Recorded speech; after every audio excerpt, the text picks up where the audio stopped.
हमें काम नहीं करने देते, या गलत लोग गलत जगह बैठे हैं और उसकी वजह से पार्टी को नुकसान हो रहा है।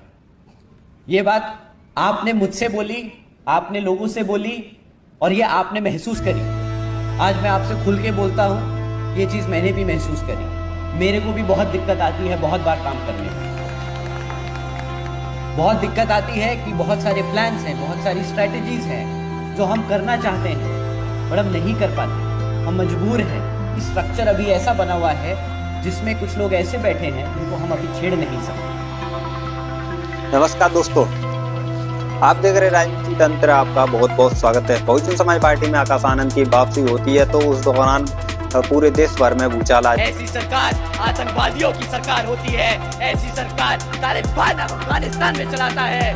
साथियों, इन सरकारों ने भाजपा की सरकार बुलडोजर की सरकार नहीं, यह आतंकवादियों की सरकार है। अपनी आवाम को गुलाम बनाकर रखा है। ऐसी सरकार का समय आ गया है, अब खत्म हो जाता है। बहुजन समाज पार्टी के दुर्विरोधी पार्टियां, उनके टेंशन बढ़ जाती है। आकाश आनंद की वापसी होने से भाजपा, कांग्रेस, सपा जैसी अन्य पार्टियों की टेंशन बढ़ जाती है। बहुजन समाज पार्टी में अलग तरीके से अब की बार आकाश आनंद को लाया गया। बहुजन समाज पार्टी में जब आकाश आनंद को निकाला गया और उसके बाद में बहुजन समाज पार्टी में उनको पार्टी में वापस किया गया तो उनमें जब एक नई ऊर्जा दिखती है और उनका पद भी बढ़ा दिया जाता है। बहुजन समाज पार्टी में काफी बेहद तरीके से आकाश आनंद को बढ़ाया जा रहा है, जब उनकी सिस्टम में ढाला जा रहा है और उनके नेता जो कि बहुजन समाज पार्टी में कार्यकर्ता हैं उनको एक नया सिस्टम के अनुसार आकाश आनंद को बैठाया जाता है। बहुजन समाज पार्टी में आकाश आनंद की वापसी होने के कारण जो उनको एक पद दिया गया है, जो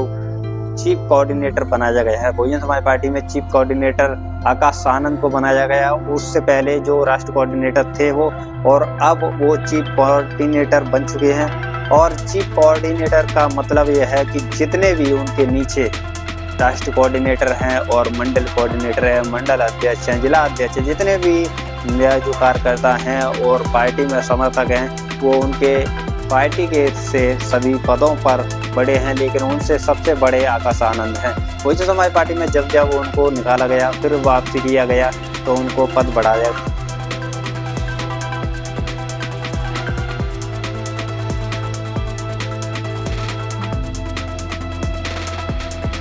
बहुजन समाज पार्टी में 2024 में बहुजन समाज पार्टी में जो कि बहुजन समाज पार्टी के राष्ट्रीय कोऑर्डिनेटर रहे आकाश आनंद ने 2024 में जो भाजपा पर लोकसभा चुनाव में जो हमला किया था सीतापुर की रैली में, उन्होंने एक बयान दिया था जो उनको आतंकवादी तक कहा था, भाजपा को आतंकवादियों की पार्टी कहा था। उस दौरान उनको FIR दर्ज हुई थी आकाश आनंद पर और उनको निकाल दिया गया था।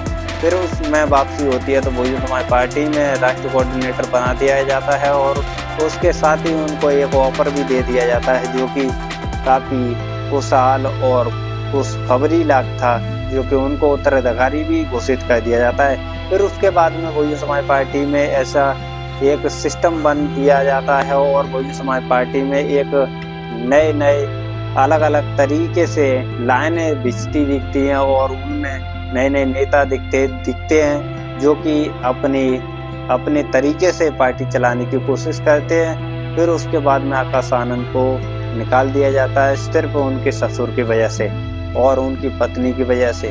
आकाश आनंद को पार्टी से बाहर का रास्ता दिखा दिया जाता है और 18 मई 2025 में बहुजन समाज पार्टी में फिर से आकाश आनंद को वापसी कर लिया जाता है।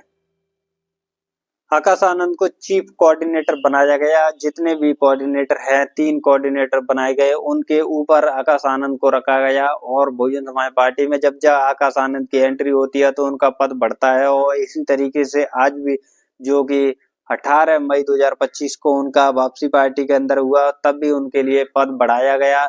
जो सभी कोऑर्डिनेटर हैं उनके ऊपर उनको रख दिया गया है। और अब देखना होगा कि बहुजन समाज पार्टी 2027 के चुनाव से पहले आकाश आनंद को वापसी कराने में भूमिका निभाई है और अब आकाश आनंद 2027 के विधानसभा चुनाव यूपी के अंदर कितने जोश से अपना चुनाव प्रचार करेंगे और पार्टी को कितना मजबूत कर पाएंगे, क्योंकि बहुजन समाज पार्टी का विधानसभा चुनाव उनके लिए बहुत बड़ा महत्वपूर्ण होने जा रहा है, क्योंकि उनके लिए एक यही चुनाव 2027 का विधानसभा का चुनाव है जो कि एक बहुजन समाज पार्टी के लिए जो उनके समर्थक देख रहे हैं कि लास्ट चुनाव बहुजन समाज पार्टी के मान रहे हैं और उनके लिए एक नया नेता आकाश आनंद को बना दिया गया है। और बहुजन समाज पार्टी को मजबूत करने के लिए आकाश आनंद कितना कार्य कर सकते हैं और कितना जमीन स्तर पर कार्य कर सकते हैं और जमीन पर अपना जुड़ाव बना सकते हैं, नए युवाओं में अपना कितना जुड़ाव बना सकते हैं और वोटर को कितना लुभा सकते हैं, वो आकाश आनंद की भूमिका पर ही पता पड़ेगी और वो समय पर ही पता पड़ेगी कितना आकाश आनंद जनता के बीच एक्टिव हो सकते हैं। आपको ये वीडियो अच्छी लगी हो तो लाइक शेयर कमेंट करना ना भूलें, क्योंकि ये वीडियो आपके लिए और बसपा के समर्थकों के लिए काफी बेहद हो सकती है।